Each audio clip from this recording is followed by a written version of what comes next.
আজ 19শে নভেম্বর 2024 আন্তর্জাতিক বিশ্ব পুরুষ দিবস উপলক্ষে পুরুষ কল্যাণ পাবলিক চ্যারিটেবল ট্রাস্টের পক্ষ থেকে আপনাদের সকলকে জানাই আন্তরিক শুভেচ্ছা ও অভিনন্দন।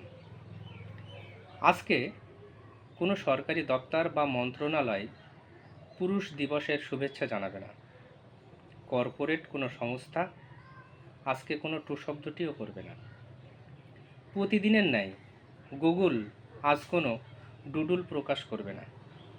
শুধু তাই নয়, আজকের দিনটিকে ব্যঙ্গ করার জন্য, আবারও বলছি, ব্যঙ্গ করার জন্য ইউনাইটেড নেশন এই দিনটিকে বিশ্ব শৌচাগার দিবস হিসাবে ধার্য করেছে। বছরের 364 দিন থাকতে শুধুমাত্র আজকের দিনটিকেই বেছে নেওয়া হয়েছে পুরুষদের সম্মানহানি করবার জন্য। যাই হোক, এতটা অবজ্ঞা, এতটা ঘৃণা সত্ত্বেও কিছু মানুষজন আজকে পুরুষ অধিকারের জন্য লড়াই করে যাচ্ছে এবং আজকের দিনটিকে ভারতবর্ষ সহ সারা বিশ্ব জুড়ে কিছু মানুষজন উদযাপন করে চলেছে। তাদের সবাইকে জানাই আন্তরিক ধন্যবাদ ও অভিনন্দন। আজ এই প্রসঙ্গে ভারতবর্ষের পুরুষ অধিকারের জন্য যে মানুষটির নাম সব থেকে বেশি উল্লেখযোগ্য তিনি হচ্ছেন অর্ণেশ কুমার। তিনি পুরুষের অধিকার রক্ষার জন্য যে কাজটি করেছেন তার কোনো তুলনা নেই। ভারতবর্ষের পুরুষ অধিকারের সঙ্গে আইপিসি 498-এ এই দুটি অঙ্গাঙ্গিভাবে জড়িত।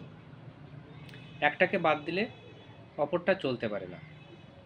আজকে ভারতবর্ষের যে অসংখ্য পুরুষ এবং তাদের আত্মীয় স্বজন, বাবা মা 498-এ মামলায় অযথা গ্রেপ্তারের হাত থেকে মুক্ত হতে পেরেছে, তার কারণ অর্ণেশ কুমার জাজমেন্ট। 2014 সালে এই মামলায় সুপ্রিম কোর্ট আইও অর্থাৎ ইনভেস্টিগেশন অফিসার বা তদন্তকারী অফিসারের ক্ষমতা, গ্রেপ্তারের ক্ষমতাকে সীমিত করে দিয়ে 498-এ কেস হলে 41-এ নোটিশ জারি করার জন্য এবং এর প্রয়োগ করার জন্য কঠোরভাবে জোর দেন।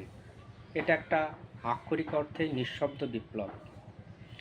এই রায়ের ফলে আজ ভারতবর্ষের কোটি কোটি মানুষ বধূ নির্যাতনের মিথ্যার মামলার হাত থেকে অযথা গ্রেপ্তারের হয়রানি থেকে মুক্ত পেয়েছে। এর আগে 498-এ মামলাটাকে সুপ্রিম কোর্ট লিগ্যাল টেরোরিজম অর্থাৎ আইনি সন্ত্রাসবাদ হিসাবে অভিহিত করেছিলেন। সূত্র Sushil Kumar Sharma versus union of India, supreme court. Arnesh Kumar judgment মামলায় যে দুজন প্রধান বিচারপতি রায় দিয়েছিলেন তাদের নাম চন্দ্রমৌলি প্রসাদ ও বিচারপতি পিনাকি চন্দ্র ঘোষ। আমাদের তরফ থেকে আপনাদের জানাই শত শত কুর্নিশ। যে মানুষটির মামলার ফলে এই অসামান্য কাজটি ঘটেছে তার কোনো ছবি, তার কোনো বক্তব্য আমরা কিন্তু খুব বিশেষ খুঁজে পাই না।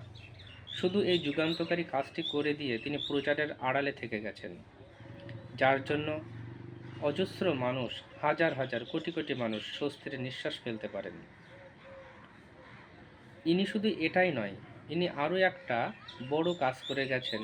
সেটা হচ্ছে 498-এ মামলায় অযথা স্বামীর বাড়ির বৃদ্ধ পিতামাতাকে প্রতিদিনের হাজিরা থেকে মুক্তি দেওয়ার জন্য এই অর্ণেশ কুমারী সিআরপিসি 205 ফেলে প্রতিদিনের হাজিরা থেকে অব্যাহতি পাওয়ার সুযোগ করে দিয়েছেন। এই মানুষটির অসামান্য অবদানকে মাথায় রেখে পুরুষ দিবসের দিনে ওনাকে জানাই কোটি কোটি শুভেচ্ছা। আর আপনারা যারা এটা শুনছেন তাদেরকেও জানাই পুরুষ দিবসের আন্তরিক শুভেচ্ছা ও অভিনন্দন। নমস্কার।